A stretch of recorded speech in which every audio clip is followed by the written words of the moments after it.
Well, we know IT risk is a big part of doing business in today's technology-first and driven world. The simple truth is that because companies are largely dependent on IT suppliers for the means by which they conduct their business, there is a huge amount of risk associated with the continuous and efficient delivery of that IT. There are many different ways to mitigate that risk.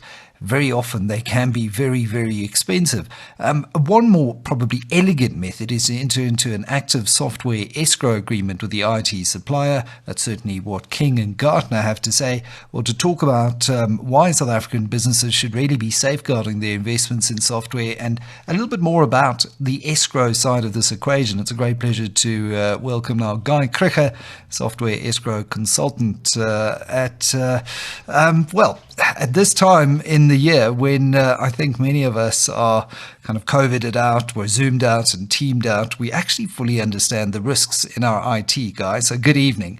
And as I said, I think software escrow has been around for at least the last 30 or 40 years, but I think many people in the business still unaware of what software escrow actually is. So firstly, just to dial things back, why should South Africa's business owners really be safeguarding their investment in the software that they use and their business information systems right now? Well, Michael, good evening, and thank you so much for the opportunity. It's great to be here to chat about this with you.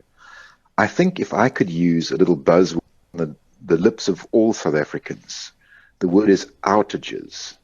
So many of us are familiar with power outages, and that affects us universally. But there is a business outage caused by technology failure. And I can give you some really recent examples. A couple of weeks ago, Standard Bank suffered a company-wide outage where none of their services were available for up to 6 hours. About a week ago, Capitec suffered a partial outage where certain numbers of their services were unavailable for 36 hours. These are massively costly outages caused by technology, not necessarily software in this instance, but technology in the broader sense.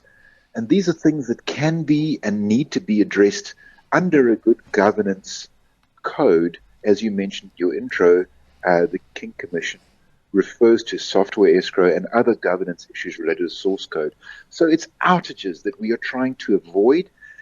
There's not always something we can do about power outages, but software outages we can certainly address as a risk. Yeah, and it's that business continuity question. And I think every business owner in an environment where Eskom has brought the issue of outages to the front of the conversation around the boardroom table, that I think business owners are well aware of that risk to business continuity. So what can companies do to mitigate that risk? Well, the risk originates in that software is written in a human readable language called source code, and source code is then compiled into the binaries that your PC and mine run on.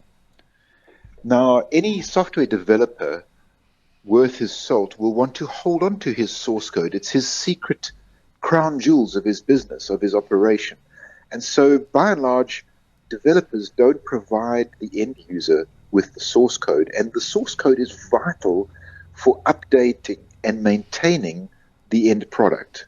The product cannot be updated or maintained without source code, and so the software escrow arrangement provides for a trusted third party to hold and usually to test the source code element required to build the product should something happen to the developer. And much like an escrow account would work before you buy a house, and you've got to be able to put money into a trusted attorney's escrow account as the transfer is going through. So you have a third party that oversees this. How does the actual agreement work here? And when it comes to finding trusted third parties, one can't just simply Google here. I mean, how do you know who your counterparty is in dealing with that kind of risk? Good question. So if I can deal with the second one first, one can Google software escrow service providers, but one needs to do one's homework in terms of how long have they been in business? Are they established? Are they experienced? Do they display any ISO certifications, both in the area of just business practice, but also in specific reference to data security? And are they part of an international a service provider body? Are they regulated in any way? So those are good ways of choosing and selecting an escrow solutions provider. Now, I often hear about active versus passive escrow, and I'm not quite sure of the difference here. Can you just elaborate on the difference between a passive and an active escrow? Certainly, this is vital. In the past, we've seen lots of professional services companies getting involved in escrow. So your accountant might say, we'll hold the source code for you, or your lawyer might say, we can look after the source code for you, send it to us on a disk. And so the agreement's concluded, and the developer duly sends a disk to your accountant or lawyer, for example, and he puts it in his vault. The question is, what's on that disk? And will it work when the day comes that it's called upon? So that would be called passive escrow, where it's just passively received and vaulted.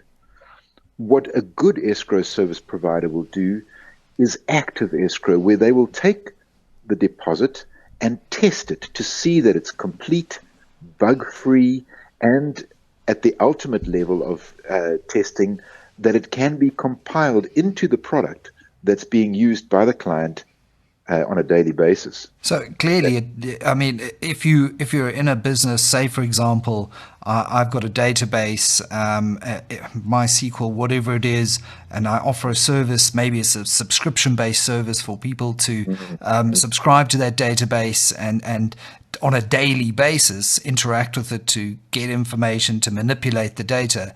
That's really where you probably need to be looking at more of an active escrow type arrangement, because it really is very much to the day-to-day running of your business versus someone who might just have a very peripheral system running in the background somewhere. No, exactly. We're talking about business critical systems.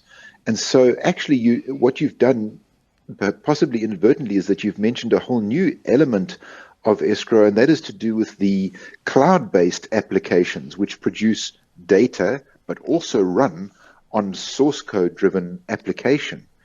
And so we need both. We need access to the data, vital for the day-to-day running of the business, and if the developer falls over, we need to be able to access the application and the hosting of that application data. So hosted solutions, cloud solutions, also known as SaaS, software as a service solutions, are even more vulnerable and in need of escrow protection than what we call on-premise solutions. And when it comes to the risk that directors are taking here, is this risk personal? Are company directors and officers personally liable for not taking steps to mitigate this kind of risk? Do you know, it's good governance, best practice. So it's not beyond the realms of possibility that personal liability could be invoked should something happen. But we're already seeing personnel difficulties. For example, in the Standard Bank environment, the CEO, not chief executive officer, but chief engineering officer, he had been elevated from CIO.